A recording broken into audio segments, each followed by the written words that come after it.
So what is the oldest book in the Bible? You may be surprised, and we get into that coming up on the Accessible Faith Project.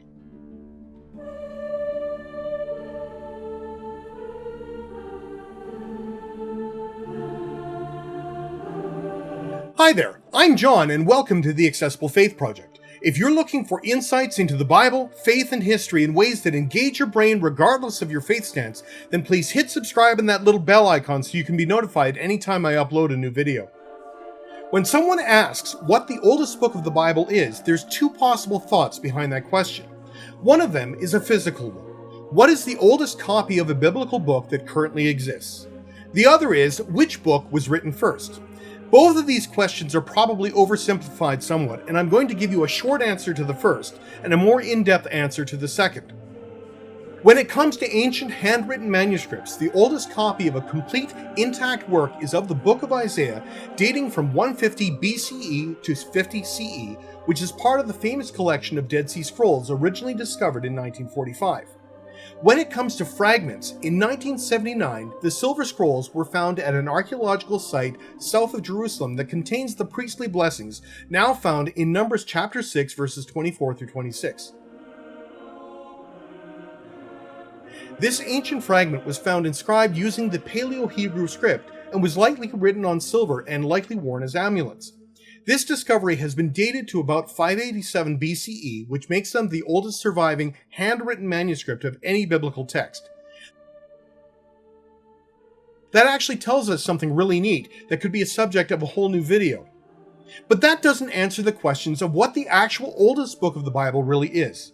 For many generations, it was widely thought that the Book of Job was perhaps the oldest, as it seems to reference dates and ancient locations. Do a search on the internet, and many places still assert this to be the case. However, people who make a living extensively studying the language and form of the Bible disagree with that, because even a cursory reading of the original language shows a style and form of Hebrew that would place it somewhere between the 3rd and 5th centuries BC. Call it linguistic archaeology, where one can look at the development of language and get an idea of when it was written.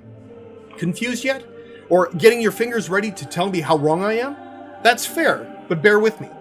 So for a moment, let's bring this into the language of this video, English.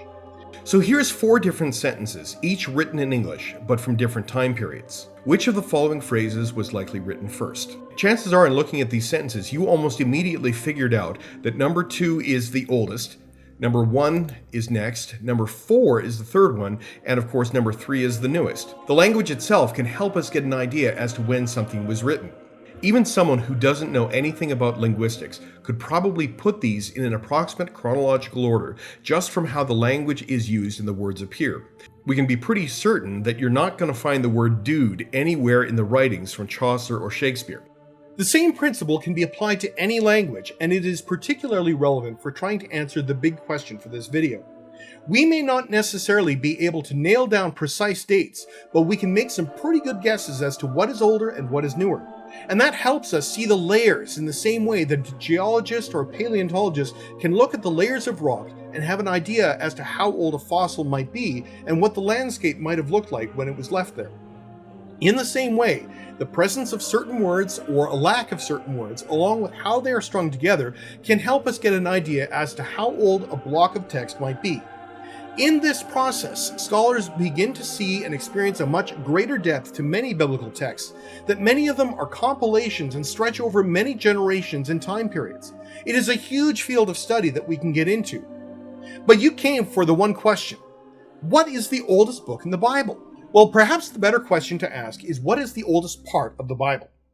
For scholars who are well versed in Hebrew, particularly poems and songs, the one that displays the oldest language in style and form is Exodus chapter 15, mostly contained within the first to third to half. Why?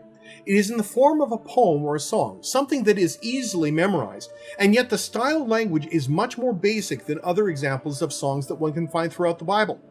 It is a song of God's deliverance, and around it is a core story of the movement of people from slavery to freedom. So the big takeaway is that the oldest part of the Bible isn't about rules or restrictions, but it is about freedom. So if this was new to you, how might this change your perspective? What other questions does it raise? Let me know in the comments section down below. Now, as always, there's still a lot more beyond these small points here. My hope for the Accessible Faith Project is just that. A chance to make the best use not only of scholarship, archaeology, and historical insight, but to do so without getting into heavy jargon or circular debates. We can also learn how our understanding has evolved and changed throughout different periods in history, and it's a huge topic, but is definitely one that is accessible to everyone. So if you want to explore this in ways that will expand your horizons and deepen your understanding, then come and join us on this journey by clicking on subscribe and that little bell icon, and you're all set to go. And I'll see you next time on the Accessible Faith Project.